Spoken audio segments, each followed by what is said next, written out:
tulimalizia kitu cha ajabu kwamba kwa sisi tuliokoka ni mwiko, ni marufuku kujihusisha na majilizi na mazindiko ya kigiza kazini kwako, shambani kwako, ofisini kwako, wala tiba za waganga wa kienyeji. Ni mwiko, mwiko. Maandiko tuliyaona, tukasema kwa nini tunaruhusu tiba hizi za kisasa? Tulieleza, lakini zenyewe chonde cha kwanza Mungu. Tunakukia tumadawa, unakunywa tumadawa, Mungu kwanza. Kwa hiyo zingatia kanuni za kiroho, zingatia kanuni za maadili, kanuni za maisha na kanuni za afya. Mimi nabakisha kwa salama. Maana yako magonjwa asijeke nguvu za giza. Utafuata kanuni zote za afya, lakini mapepo ya juu ya afya. Ujiona watu wanakula balance diet, wanazimika ni kama nuku meshi. Ujiona? Haleluya. Kwa hiyo kama kuna mtu atakuwa na maelezo na swali yote kuhusu mwili, naomba uniulize. Nisilolijua nitakwambia hili silijua, ninalolijua nitakusema ili uishi na amani baba kijana. Amen. Tuingie kipengele cha nafsi. Nitoe tu utangulizi. Tumekuwa na mambo mengi. Jumapili taeleza mahitaji ya nafsi, wewe nafsi kama nafsi. Na tunaizungumzia nafsi kwa sababu Biblia imehitaja nafsi kwamba mwili, nafsi na roho, na yenyewe inakaa katikati ya mwili na roho. Na nianze mazungumzo kama ifuatavyo. Ndugu zangu, tunarudi kule kule. Tumeumbwa kwa namna ya ajabu na ya kutisha.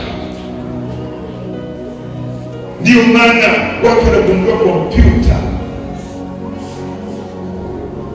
na ingekuwa sio dhambi watu wasingegundua mambo ya hatari.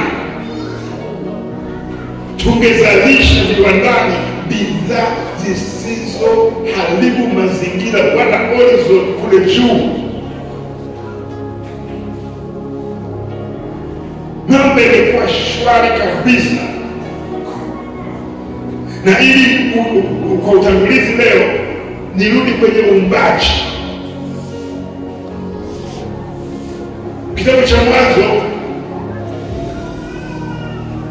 sura ya kwanza 1 hadi 25 nisipokosea, panazungumzia namna ambavyo Mungu aliumba vitu vingine vyote viwe visivyo na uhai, na things au vile ambavyo vina uhai vyote.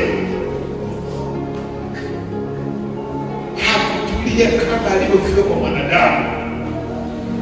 Kitokea hiki kinatokea, kitokea hiki kinatokea, kitokea hiki kinatokea, kitokea hiki kinatokea, kitokea hiki kinatokea. Alipofika kwa mwanadamu akatulia. Nishafundisha kwa nyuma maudhui ya kuumba mwanadamu na kwa nini. Yaani na tuumbe mtu kwa sura kwa mfano wetu. Na bila kupoteza muda naomba nisome walau andiko moja hapa ili tuende vizuri tumalize kwa wakati. Ajabu sana. 39:9 Zaburi, ili ufafanuzi uwe rahisi sana. Mtu mmoja akawa anazungumza, si vibaya kuzungumzia mchungaji kwa nia. Asema mafundisho ni magumu, anafanana haraka. Shida iko hapa. Nisikilize. Shida iko hapa. Tumeni nimefundisha. Tafuta kwenye Biblia Leo mtu wa kanisa anaitwa muumini, anaitwa mshirika. Ndio kuna shida. Lakini kwenye Biblia waliitwa wanafunzi. Sasa ukikaa hapa kama mshirika, kama muumini, ndio unaweza kuelewa. Njoo kama mwanafunzi kabisa unayejifunza. Tunaelewa na haya mafundisho nakwambia, usipomjua Mungu kwa kina, usipojijua wewe na baadaye na kufundisha usipomjua shetani, maisha ni ugaruga. Nimesema Zaburi 32. Naomba nisome nikupe maelezo rafiki kabisa, na bado Roho Mtakatifu yupo kutusaidia. 32 naomba nisome, hapo tutasoma na Yuda. Mstari wa ngapi pale? Wa 32 mstari wa 9, kwa maana mstari wa 9 anasemaje? Naomba unisikilize. Msiwe kama farasi wala nyumbu walio hawana akili. Biblia moja kwa King James imesema beast, kwa maana ya wanyama. Hapa imetaja farasi. Msiwe kama farasi wala nyumbu walio hawana akili. Lakini ukienda Yuda kitabu cha 2 kutoka mwisho, panasema hivi. Asante kwa kunisikiliza, Mungu akubariki. Naomba fuatilia haya, yatakusaidia sana. Mafundisho ya baraka yapo, lakini haya ni ya msingi sana juu ya baraka unayotaka kuzifikia. Mstari wa 10.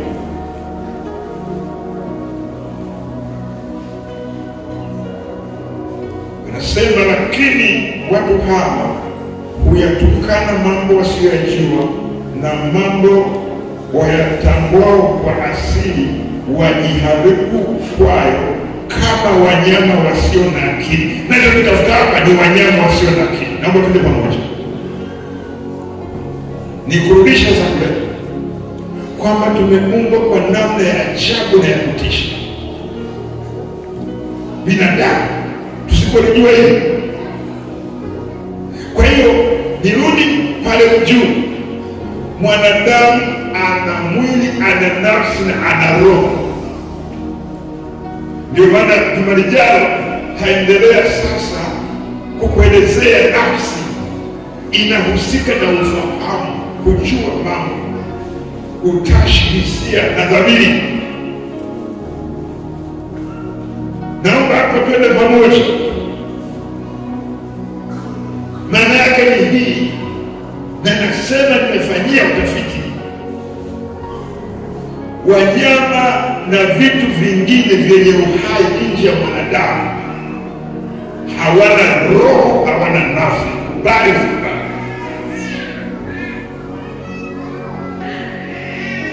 wao, nizungumzie wanyama, wana mwili na wana uhai, sio roho. Nikupe tu mfano. Nimesema nafsi inahusika na akili, ufahamu, utashi na dhamiri. Mnyama hana hiyo.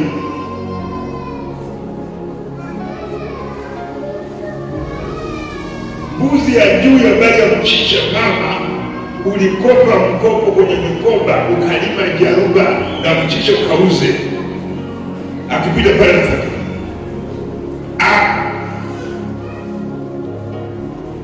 Mfano huo tunaishi matosha.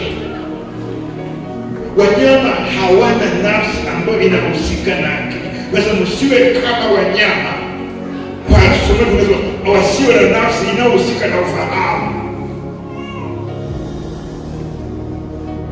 Sasa nitaka nikupe utangulizi hapa ili ujijue wewe nafsi tunayo, na inahusika, nimesema, akili, hisia, dhamiri na utashi wa mambo. Mnyama hana utashi,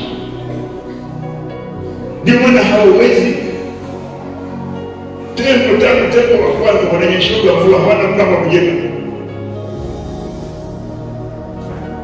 hawana. Narudia tena, viumbe vingine vyenye uhai nje ya mwanadamu vina uhai na mwili, lakini havina roho na havina nafsi inayohusika na akili. Ndio maana vinaishi zikizaga, havijui tunaowaje, tunaolewaje. Ani kwa hiyo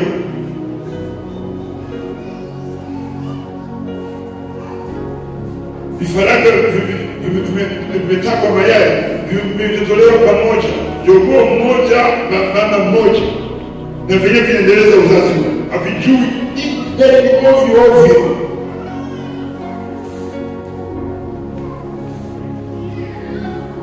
Sasa sisi tuna deni kwa Mungu kwa namna ambavyo ametumba. Nikupe mfano. Wewe unafuga ng'ombe au mbuzi au kuku, mchinje, kuna mtu anashinda na wewe, lakini useme huyu mtoto wangu mzuri, utajua serikali iko.